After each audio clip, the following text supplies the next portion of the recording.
Welcome back, ladies and gentlemen. As we mentioned, we'll be talking about green economy and sustainable development goals and Egypt's efforts in this regard with our dear guest today, Dr. Nermeen Rushdi, strategic transformation expert and HR consultant. Dr. Nermeen, always a pleasure having you with us. Thank you. It's a pleasure to see you, Hala. Now, to start with, let's explain to our audience what is meant by sustainable development and green economy. Perhaps we have been talking about sustainable development for a while, but green economy is somehow one of the new terms introduced. Yes, the green economy is one of the latest trends now in the global arena from the business perspective, the agriculture and other industries. It's going green. It means we are going to use much less of the non-renewable resources like charcoal, like fuel, like oil and gas, and try to move forward to the renewable available energy around us, like the power of the wind, the sun. This green energy, from its name, you know, it's working on reducing the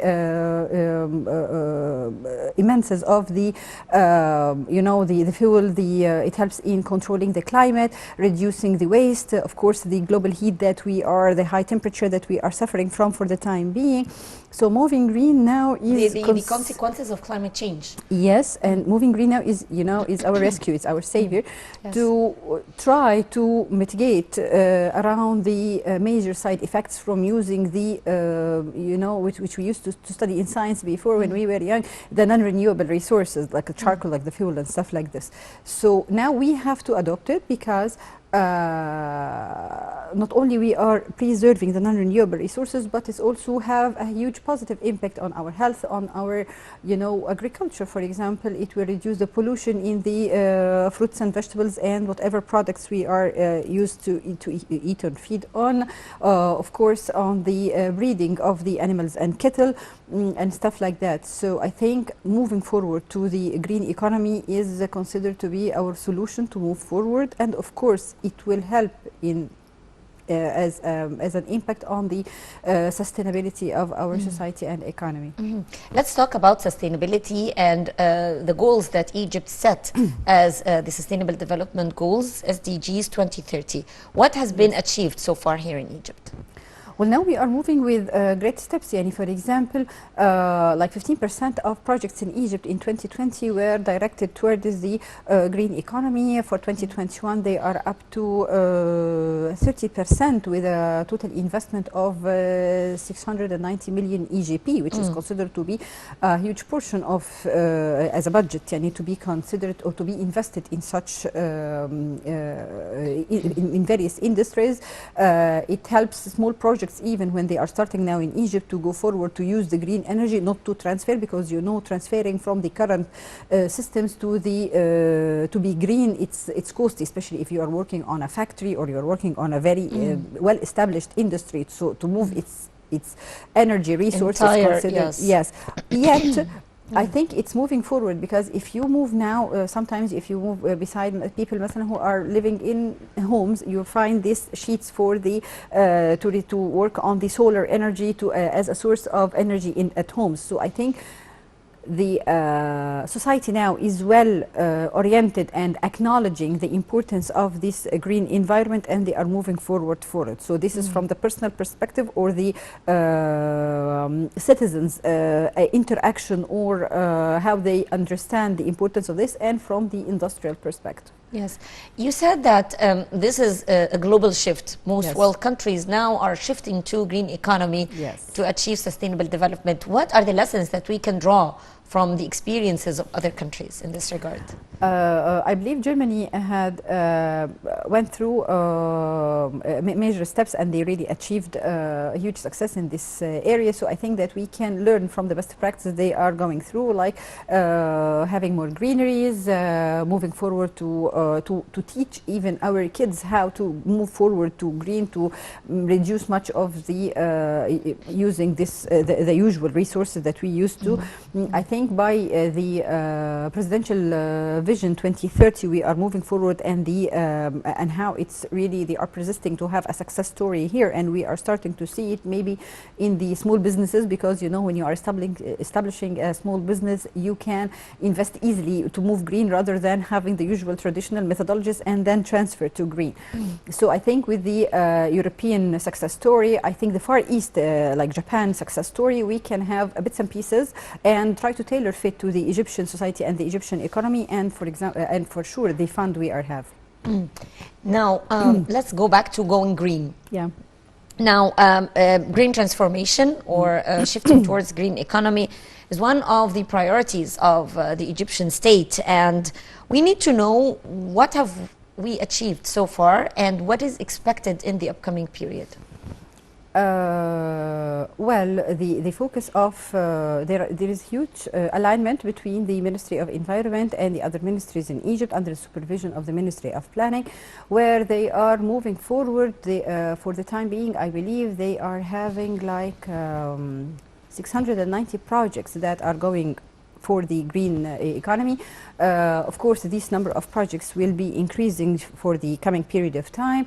I think the government as well is affording all the resources, the fund and the guidance for people who are going green in order to be able to be ready and equipped to move forward. As for the industries now, or for example, like for the industrial sector, like factories and stuff, they are making their own calculations and they are making their own studies to see how they can still function by moving green, because you know, because of the rapid changes we are having now in the economy and in the society and globally as well, many will not sustain unless they move green because of the dynamics of the changes in the climate and the environment around. How is that possible, Dr. Nermeen? Because not everybody knows about going green.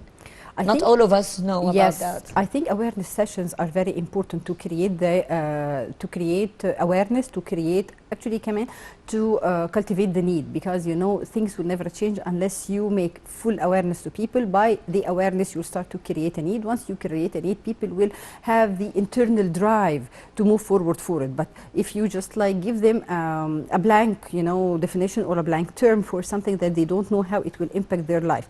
For example, if we are moving green now, it will help forward to help in the health of our kids. It will help in containing the impacts of pollution. It will reduce all the side effects that we are suffering from for the time being. And I think the exposure of the pandemic in the past year, I think, make people understand and they have full awareness of the side effects of all this artificial stuff that we used to do, or the things that are going to have many, you know, chemical and, you know, synthesized products that will affect our health. So I think people after the pandemic experience, they are start to be aware, because they start to read more, they start to listen more, they start to dig more for more information. Even if I heard a term, I'll go and search and I'll go and ask and I'll try to see how much it will impact my life, and I'll start to move forward for it.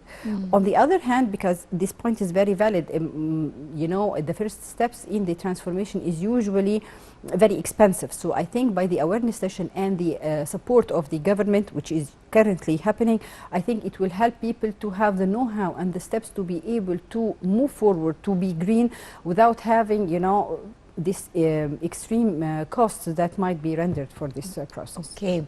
Do you think that part of such transformation should also include the curricula in schools? I mean, teaching young students the importance of going green and the importance of, because they might not realize what's the importance of that, what's the point of doing so, what are all these projects, and what's the point of having such projects that would go, why would we do that? So the awareness, if we're talking about awareness, do you think that we should target the grassroots level? Yes, of course, because they are the future, and but I think schools are, maybe because I have a little kid, so I have seen it in some of his projects. They have already schools- started to do yes, like small projects in schools, like why don't you have your own, greenery to cultivate? Why don't we have a project in school? Why don't we put the waste in this place? Why don't we go for recycling? And I think also with the elder kids, like in universities and stuff, they are moving forward with it. And kids are will easily absorb the concept and they will live with it, because this is how we teach them to grow up. So I believe, yes, it's very Yes. positive and it will be very effective. Yes. As part of the government's efforts in this regard, Prime Minister Mustafa Madbouli also held a special conference last month where he talked about this topic and its importance. How do you see that? I mean, going out to the media and talking about the government's efforts in green economy and sustainable development. I think this will.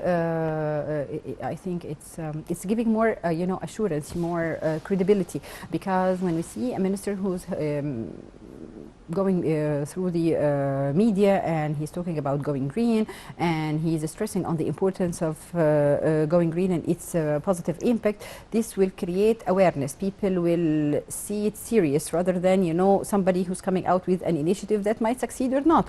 And I think also linking it to the Vision 2030 create profound existence to going green, that it's a fact and we are going to do it. Yes, it might be hard at the beginning, we might not understand or have a full comprehension of the concept or how it might be applied, yet I think by having this continuous awareness sessions, by having meetings, I think on the industrial level they make meetings as per industrial sector and as per activities and stuff. So by then it will create a national awareness of this change, and then people will embrace it rather than just like exploring the concept and trying to understand how is it about. Okay. What is needed from us as citizens in the current phase? We're talking here about the government's efforts. The Prime Minister held a press conference to talk about it. It's in the media, but we as citizens, what is required from us? You are an HR consultant. Yes, so I think doing our homework, we have to study it. I start to see how I can help, what is its impact on me, on my kids, on the future, how my contribution would be. Like, it might be a small one, but it will grow eventually, because the more I read about it, the more I do my homework, the more I ask how I can contribute. And I think that information is all over the place, so it's just like we have to reach out. I think that it's a mutual effort from the government and from the citizens as well, because one source will never be able to function alone. We have to have all the resources together, as I'm in HR, so I believe in the power of the people at the end of the day. So Yes. I think people have to reach out, they have to do their homework, they have to read about it and try to see how they can do it. And I think some, like compounds and stuff, they are starting to adopt this concept. In new like, cities. yes, in new cities especially. They are starting to have, this is for the recycling products, this is for the waste, this is for the plastic, this is for the, whatever.